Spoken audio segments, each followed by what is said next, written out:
Donc, dans le cours précédent,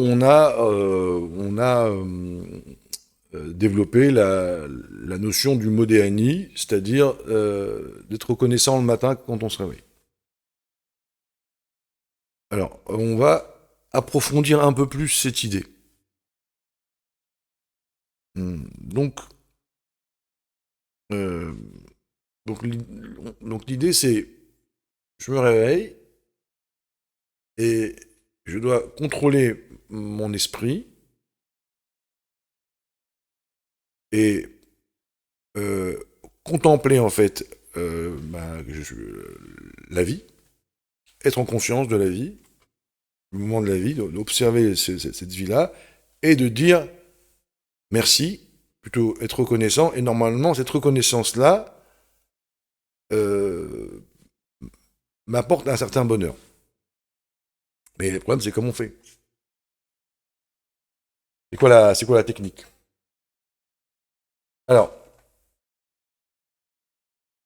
euh, l'être humain est très friand des sensations. Quand tu bois du Perrier, quand l'eau c'est fade, quand il y a des bulles dedans, donc les bulles te font prendre conscience que tu bois de l'eau. Quand tu as très chaud et que tu bois de l'eau froide, tu passes du moment de chaud à froid, donc ça crée une sensation, et là, ça crée du plaisir. Donc le changement d'état crée de la sensation, et on aime ça. Tu arrives en vacances, tu ouvres la fenêtre, t'as un horizon magnifique, et tu vois ça, la première fois, il y a une sensation de bonheur, parce que c'est beau, de plaisir, qui te nourrit, qui t'envahit. Donc le changement d'état nous fait prendre conscience qu'on est vivant. Ok. Sinon, on est dans comment dire, dans la routine, tu vois. Bah, je suis vivant, mais Alors, il n'y a pas plus grand changement d'état que je dors et je me réveille.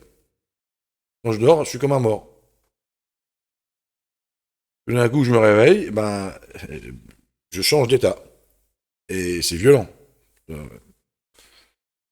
Maintenant, ce moment-là, la seconde où je me réveille, avant même de dire Modéani, avant même d'être reconnaissant, c'est écrit dans la Halakha, au moment où l'homme se réveille, il doit dire Modéani. Donc en fait, dans la loi, on parle du moment de l'éveil. Ce moment où je m'éveille, très souvent, je subis ce moment-là, où je le vis, mais j'en ai pas conscience. Voilà, on se réveille. Alors la Torah, elle te dit, il faut que tu apprennes à méditer et et à être conscient du moment où tu passes de l'état de sommeil à l'état d'éveil.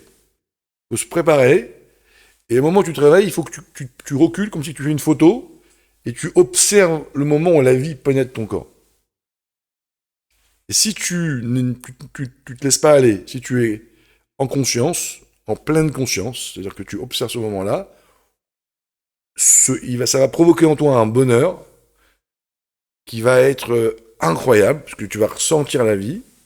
Et à ce moment-là, normalement, automatiquement, tu dis Modéani. Donc au début, tu vas dire Modéani de manière...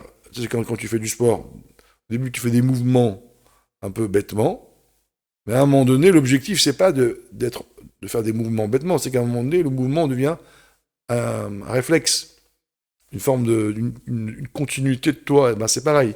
Le mot DNI, au début, on va le dire parce qu'on nous a dit de le dire, mais en vérité, il faut se travailler pour observer le moment dès que tu te réveilles, prendre du recul, être en pleine conscience et voir la vie pénétrer ton corps.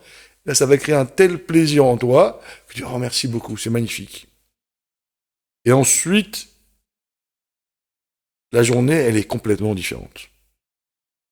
J'ai un ami qui a des centres de vacances, je lui ai dit, ce cours-là, il va t'enlever la moitié de tes clients. Parce que si j'ai besoin d'aller en vacances pour être heureux, c'est pas bon. Pour être heureux, il faut savoir se réveiller le matin. Si... Après, aller en vacances, c'est du plus. Du plus. Voilà, donc souvent on dit, ouais, je suis pas bien, je prends des antidépresseurs, je vais aller voir un psychologue. Mais si on faisait ce travail le matin, quel que soit le souci de la journée, on le gère différemment. Un exemple. Une personne que j'ai vécu, une personne, elle avait des examens qui étaient pas bons, les médecins ils étaient inquiets, etc. Ils ont dit bon, on va refaire, on va pousser un peu, etc. Donc cette personne, elle était très angoissée, très inquiète. Et en général, cette personne-là, elle est assez, quand elle a des soucis, quand elle a des mauvaises nouvelles, elle est un peu voilà, vite bileuse. Mais là, elle a eu on l'a appelée, on lui a dit écoutez madame, vos examens sont bons, on s'est trompé, tout va bien. Là, elle était dans une joie incroyable, et quelques temps après, elle a eu un souci, elle m'a dit mais ça me dérange plus. Elle est tellement heureuse d'être vivant, ou que tout va bien, qu'elle m'a dit je vais me battre pour réussir ce problème. Mais elle m'a dit si on me l'avait annoncé il y a 4 jours, je l'aurais pris comme un échec et j'aurais été démoralisé, triste, ouais, j'ai pas de chance, il y a eu de la inara, tu vois, toutes ces salades. Mais quand j'ai conscience du bonheur de la vie, à ce moment-là, eh ben, les soucis ne sont plus un croche-patte à la vie ou une raison d'être désespéré, mais ça provoque dans la personne l'envie de se battre pour réussir.